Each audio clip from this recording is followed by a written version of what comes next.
하나님 말씀 열왕기상 14장 1절에서 20절입니다. 열왕기상 14장 1절에서 20절까지 말씀 교독하겠습니다. 오늘 6월 4일 수요일 저녁입니다. 6월 4일자 본문 열왕기상 14장 1절에서 20절 교독합니다. 그때 여로보암의 아들 아비야가 병든지라. 여로보암이 자기 아내에게 이르되 청하건대 일어나 변장하여 사람들이 그대가 여로보암의 아내임을 알지 못하게 하고 실로로 가라. 거기 선지자 아히야가 있나니 이는 이전에 내가 이 백성의 왕이 될 것을 내게 말한 사람이니라. 그대의 손에 떡 10개와 과자와 꿀 한 병을 가지고 그에게로 가라. 그가 그대에게 이 아이가 어떻게 될는지를 알게 하리라. 여로보암의 아내가 그대로 하여 일어나 실로로 가서 아야의 집에 이르니 아야는 나이가 많아 눈이 어두워 보이지 못하더라.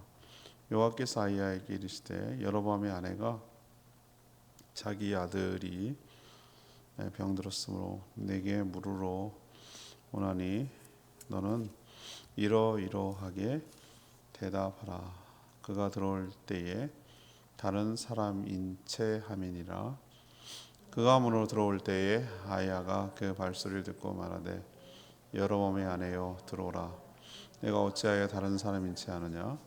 내가 명령을 받아 흉한 일을 내게 전하리니 가서 여로보암에게 말하라. 이스라엘 하나님 여호와의 말씀이 내가 너를 백성 중에서 들어 내 백성 이스라엘의 주권자가 되게 하고 나라를 다윗의 집에서 찢어내어 내게 주었거늘 너는 내 종 다윗이 내 명령을 지켜 전심으로 나를 따르며 나 보기에 정직한 일만 행하였은 것 같지 아니하고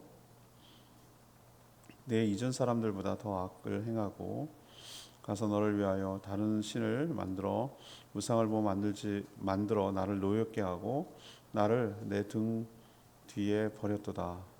그러므로 내가 여로보암의 집에 재앙을 내려 여로보암에게 속한 산에는 이스라엘 가운데 매인자나 노인자나 다 끊어버리되 여로보암의 집을 말갛게 쓸어버릴지라. 여로보암에게 속한 자가 성읍에서 죽은즉 개가 먹고 들에서 죽은즉 공중의 새가 먹으리니 이는 여호와께서 말씀하셨음이니라 하셨나니 너는 일어나 내 집으로 가라. 내 말이 성읍에 들어갈 때에 온 이스라엘이 그를 위하여 슬퍼하며 장사하려니와 여로보암에게 속한 자는 오직 이 아이만 묘실에 들어가리니 이는 여로보암의 집 가운데서 그가 이스라엘의 하나님 여호와를 향하여 선한 뜻을 품었음이니라. 여호와께서 이스라엘 위에 한 왕을 일으키시되 언제냐 하니 곧 이제라. 여호와께서 이스라엘을 쳐서 물에서 흔들리는 갈대같이 되게 하시고 이스라엘을 그의 조상들에게 주신 이 좋은 땅에서 뽑아 그들을 강 너머로 흩으시리니 그들이 아세라상을 만들어 여호와를 진노하게 하였음이니라. 여호와께서 여로보암의 죄로 말미암아 이스라엘을 버리시니 이는 그도 범죄하고 이스라엘로 범죄하게 하였음이니라 하니라. 여로보암의 아내가 일어나 디르사로 돌아가서 집 문지방에 이를 때에 그 아이가 죽은지라. 온 이스라엘을 그를 장사하고 그를 위하여 슬퍼하니 여호와께서 그의 종 선지자 아히야를 통하여 하신 말씀과 같이 되었더라. 여로보암의 그 남은 행적 그가 어떻게 싸웠는지와 어떻게 다스렸는지는 이스라엘 왕 역대 지략에 기록되니라. 여로보암이 왕이 된 지 20년이라.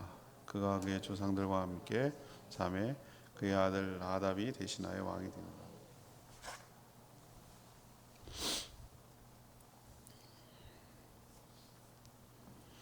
여로보암은 이제 말년 얘긴데요.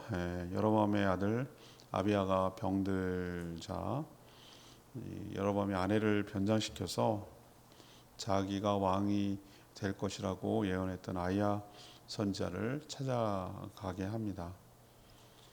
하나님은 이미 아이야에게 누가 올 것이라는 것을 다 알려줬습니다.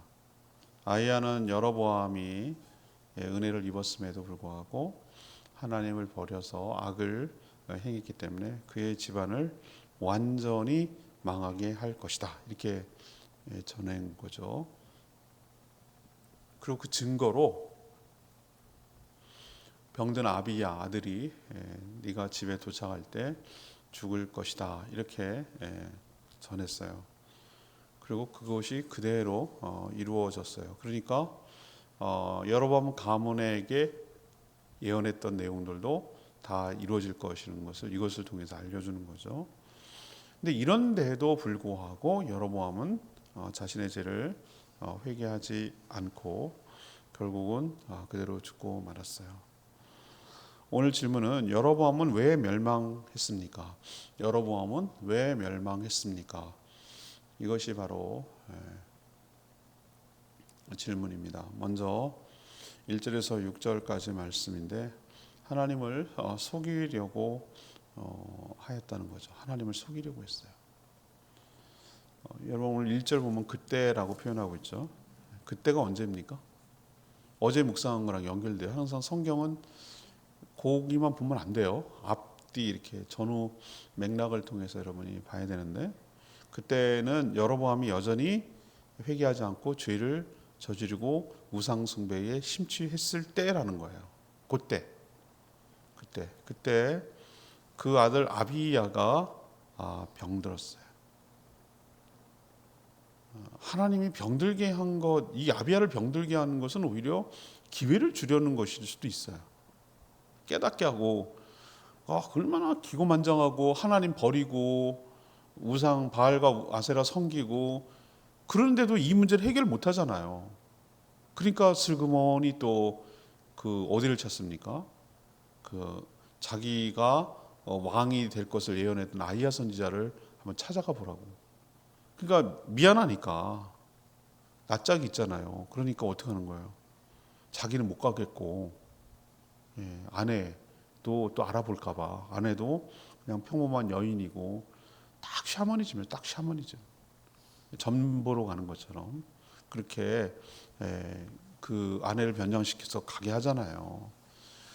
뭐 아무리 기고만장하고 뭐 세상 모르고 그렇게 잘 나가도 참 자식 문제 앞에서는 자식이 아픈 거 앞에서는 부모는 뭐 어떻게 할 수가 없어요. 하나님 가장 아프게 한 부분이 이 부분이에요. 나를 다루고 더 엎드리게 만들고 더 이렇게 하나님께 매달리게 만드는 부분이 다른 거는 아실 것 없고 뭐 세상 지잘난 맛에 사는 사람도 어디가 딱 아킬레스건이냐면은 자식 문제 앞에서 딱 걸려요. 우리 그래 대부분 그래요. 대부분 하나님이 거길 건드려요. 거길 건드려서 뭐라 그럴까? 하나님과의 관계를 점검하게 만들고 자신을 돌아보게 만들고 진짜 하나님을 의지하는지를 하나님 보시는 것 같아요. 여로보암이 그랬어요. 선물까지 쥐어 보내가지고 실로에 있는 아이야 선지자를 찾아가게 만들었잖아요. 그 아이야 선지자가 바로 옷 12조각을 내서 10조각을 주면서 10지파를 떼어서 네가 나라를 세우고 왕이 될 것이다 라는 것을 알려준 바로 그 선지자예요. 그러니까 그한테 가면 뭐예요?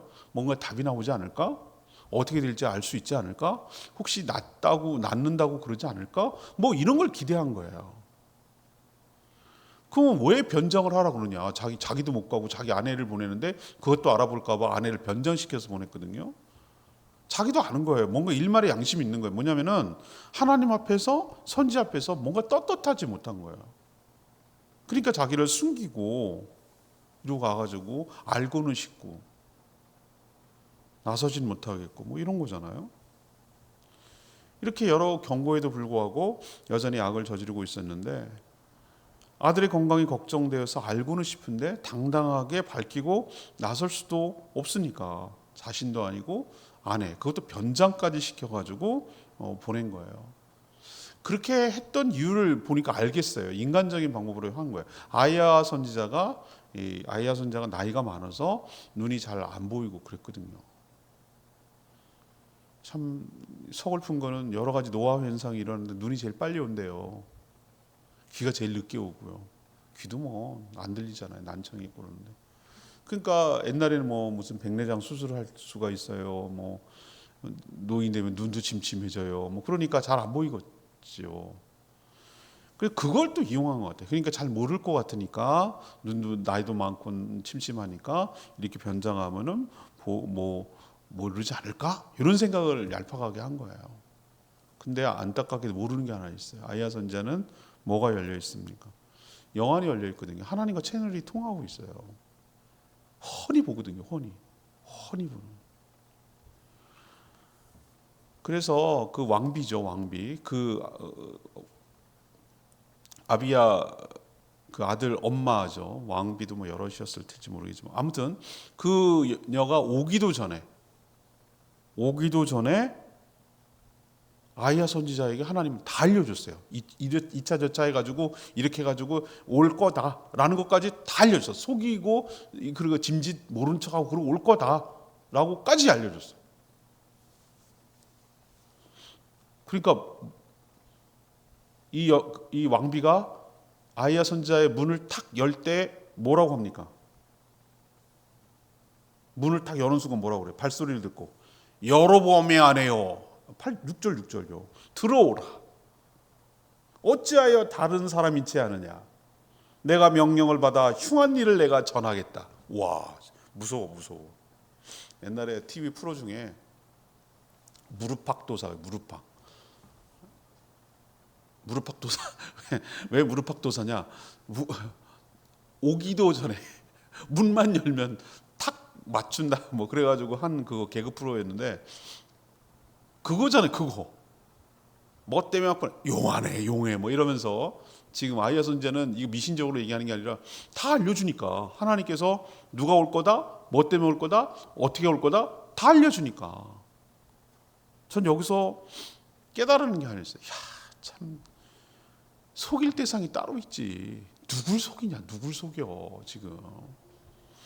하나님도 속이고 하나님의 종도 속이고 그래가지고 자기가 필요한 것만 얻어내려고 하는 이 얄팍한 게 통할 거라고 생각하는 거예요. 우리도 이 여로보암이 여러 죄가 있지만 오늘 첫 번째로 걸고 넘고 문제가 되는 건 뭐냐면은 자기는 아이야 선지자를 속이려고 했지만 사실은 누굴 속인 거예요? 누굴 속이려고 한 거죠? 하나님을 속이려고 해서 필요한 것만 얻으려고 하는 게 이게 바로 망할 징조라 이거예요. 망할 이유가 되는 거라는 거죠. 우린 속일 수도 없거니와 속이려고 할 수도 없거니와 넘어가지도 않거니와 하나님 앞에 좀 더 정직하고 겸손하고 그렇게 벌거벗은 어린 아이처럼 그렇게 섰으면 좋겠어요. 하나님 앞에. 하나님 앞에 뭘 숨긴다고 해서 숨겨진들 숨기겠어요. 여러분 물고기 어항 아시죠? 난 어항에다 자꾸 우리를 비유하는데 우리가 살아가는 모든 모습이 어떻습니까? 어항 속에 같이 물고기처럼 보인다고요. 우리 하나님 눈에 보면 물고기 막 뭐 이렇게 뭐가 시커먼 게 지나가잖아요. 저는 어항 키워서 그 지네는 숨는 게 뭐냐면 막 그 수초 뒤에 이렇게 숨어. 물고기 그런 거 안 키워보셨어요? 물고기? 이게 숨는다니까요. 그 우리는 보면은 그게 숨는다고 숨는 거냐? 숨는 것까지 다 보인다. 이렇게 숨으려고 하는 것까지 다 보인다. 제가 다 그 꼴이구나라는 생각이 들었어요. 우리가 어디를 숨으며 어디를 숨을 수 있으며 어디를 피할 거며 어디로 도망갈 거며 숨겨진다고 숨겨질 거며 마치 그런 모습까지 투명하게 어항 속에 나를 들여다보듯이 보시는 그 하나님 앞에 뭘 속인단 말이냐.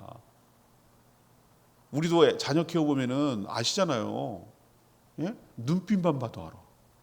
제가 어렸을 때 쭉 자랐거든요. 그 특유의 그 눈빛과 액션과 말투와 이런 거 보면은 알죠. 그걸 몰라요?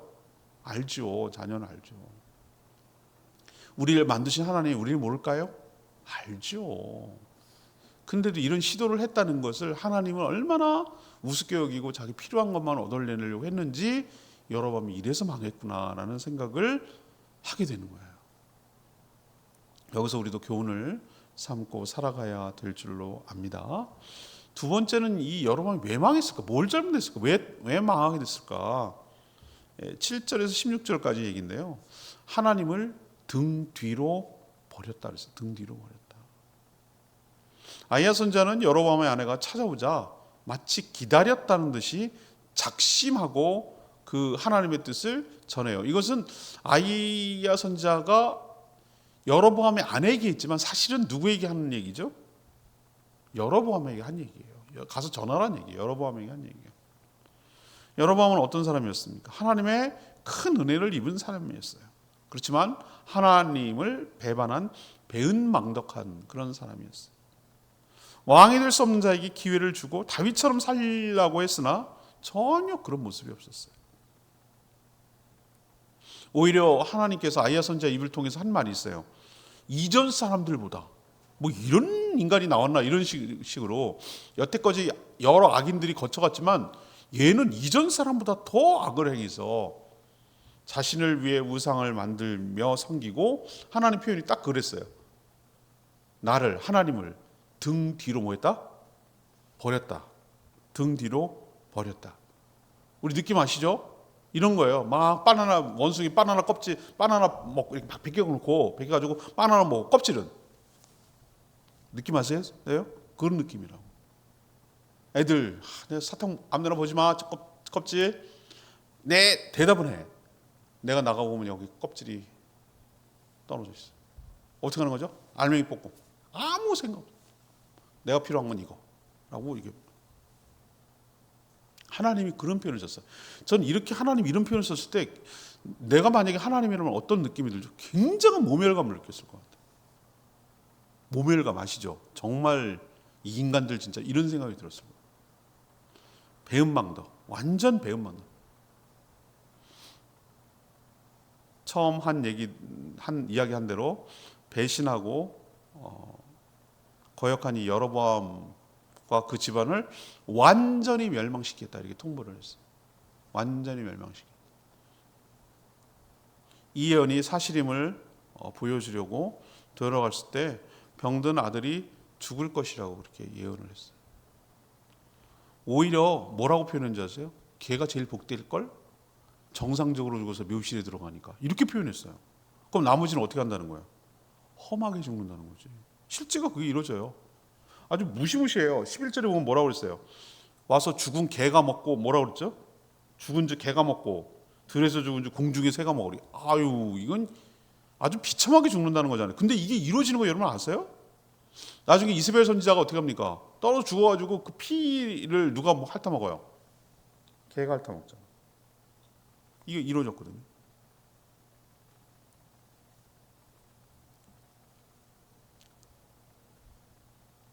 오히려 뭐라고 하나님 얘기합니까? 병들어서 죽은 여로보암의 아들 아비야만 하나님의 향해서 선한 뜻을 품었다.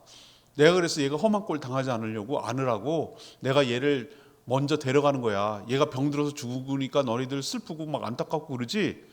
하나님의 눈에 보면은 얘가 더 복된 것이야. 얘를 오히려 먼저 데려가서 니네 가문이 그렇게 엄청나게 비참하게 죽는 꼴을 안 당하도록 내가 먼저 데려가는 거다. 이게 진짜 할 얘기입니까 이게? 결국은 이 예언대로 왕조가 완전히 여로보암의 왕조가 쫄딱 망하는 꼴을 당합니다.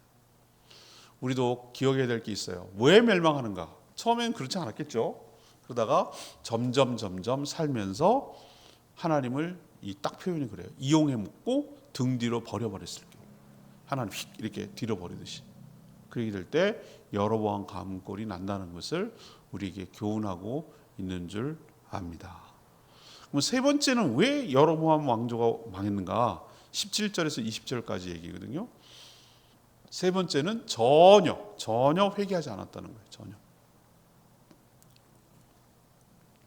여로보암의 아내가 북이스라엘 수도인 디르샤로 돌아가서 자기 집 문지방에 딱 이를 때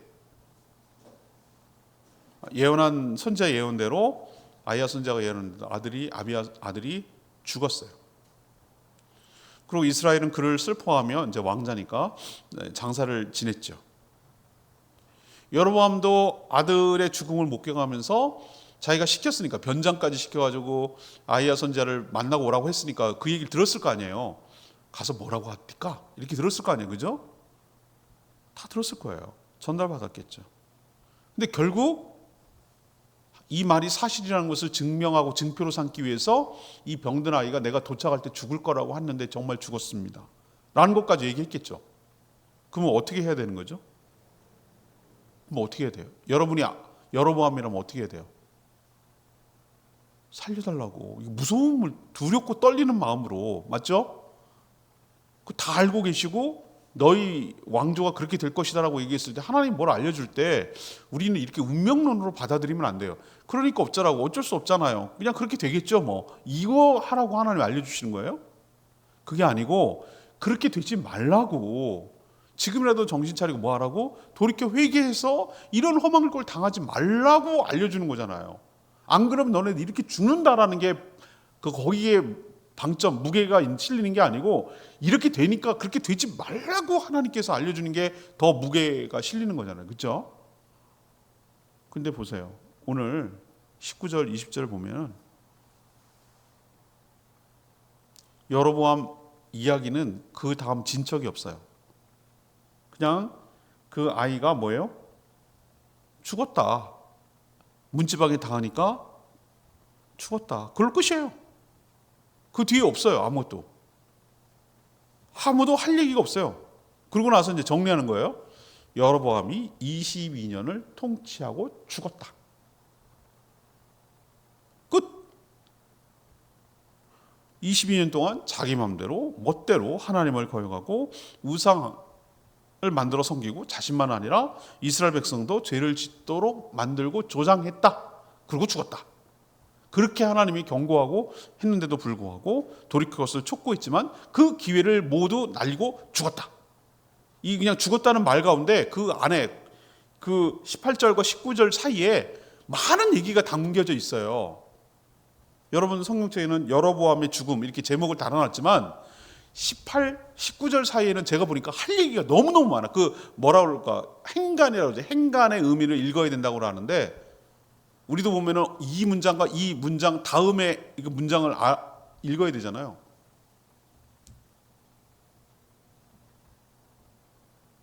여러 차례 경고했지만 그 기회를 모두 날려버리고 결국은 여로보암이 죽었다. 이 얘기예요. 그럼 뭐 이 얘기는 뭐야? 기회를 다 날렸으니 이제는 니네 가문은 어떻게 된다? 개가 먹고 새가 먹고 심판만 남았다. 이걸 통해서 우리에게 알려주는 건 뭐냐면은, 하나님은 한 번에 뭐 예고도 없이 기회 뭐 없이 그냥 그렇게 몰아치듯이 원 스트라이크 아웃 하는 것처럼 그렇게 하지 않아요. 충분히 뭐예요? 돌이킬 기회를 주고 경고하고 깨우치고 그렇게 해요, 하나님은. 근데 그것을 거역하고 안 듣는 인간들이 문제인 것이지, 하나님은 지금도 우리에게 여로보암에게 하듯이 우리에게 또 돌이킬 기회를 주고 또 깨닫춰 주고, 이렇게 해서라도 웬만하니까 강심장이라서 안 들으니까 가장 약한 고리를 어딜 치는 거겠어요? 자식이 아픈 거예요. 이거 앞에서 사람 그냥 애간장 녹아요. 어떤 강심장인 부모도 애들이 문제 생길 때 정말 감당이 안 돼요. 그때는 진짜 녹아요. 그때는 엎드려져요. 뭐 그런 경험을 했으면 정신 차리고, 그래 애까지 죽었는데 결국 죽었으면은 이건 진짜 그렇게 되겠구나라고 생각을 하고 정신을 차렸어야 되는데, 그런 얘기 없어요. 그냥 22년 통치하고 죽었더라. 끝. 그래서 나답이 왕을 이어 됐다. 이 얘기예요. 없어요. 이거 보면서 여러분 많이 생각나지 않으세요? 야, 이렇게 살면 안 되겠구나. 정신 차려야 되겠구나. 이런 생각이 들잖아요. 9절에 있는 말씀, 레마 말씀인데, 내 이전 사람들보다 더 악을 행하고 가서 너를 위하여 다른 신을 만들며 우상을 부어 만들어 나를 노엽게 하고 나를 내 등 뒤에 버렸도다. 여로보암과 그의 가문이 하나님의 심판을 받아 완전히 망하는 데는 그럴 만한 이유가 있다. 아히야 선지자가 정확하게 지적하고 설명하고 있죠. 은혜를 입었음에도, 이거예요. 은혜를 입었음에도 배신하고 더 심한 악을 저지르며 자신만 아니라 다른 사람들까지도 죄짓게 만든 죄가 너무나 크다. 특히 우상 숭배는 넘지 말아야 될 하나님과의 마지막 선인데 이것을 넘었다. 우리도 이 아이야 선지자의 이야기를 통해서 우리가 좀 교훈을 얻어야 돼요. 이게 바로 넘지 말아야 될 선이 우상 숭배인데 이걸 넘게 될 경우 멸망의 지름길이구나라는 것을 깨닫는 저와 여러분 되기를 소망합니다. 오늘은 여로보암의 멸망에 대해서 얘기하는 거죠. 왜 망했다 그랬습니까? 첫 번째는 하나님을 속이려고 든 거예요. 두 번째는 하나님을 등 뒤로 버렸어요. 배신했어요. 세 번째는 회개를 촉구하고 기회를 줬는데도 끝까지 회개하지 않고 그대로 죽고 말았어요. 기회를 다 날려버렸어요. 이게 바로 여로보암의 죽은 이유예요. 망한, 자기만 죽나요? 결국은 자기 가문이 다 멸망. 오늘 말씀을 통해서 여러분, 우리는 이렇게 되지 않도록 교훈을 얻고 살아가는 저희 모두가 되기를 원합니다. 471장 찬양지 471장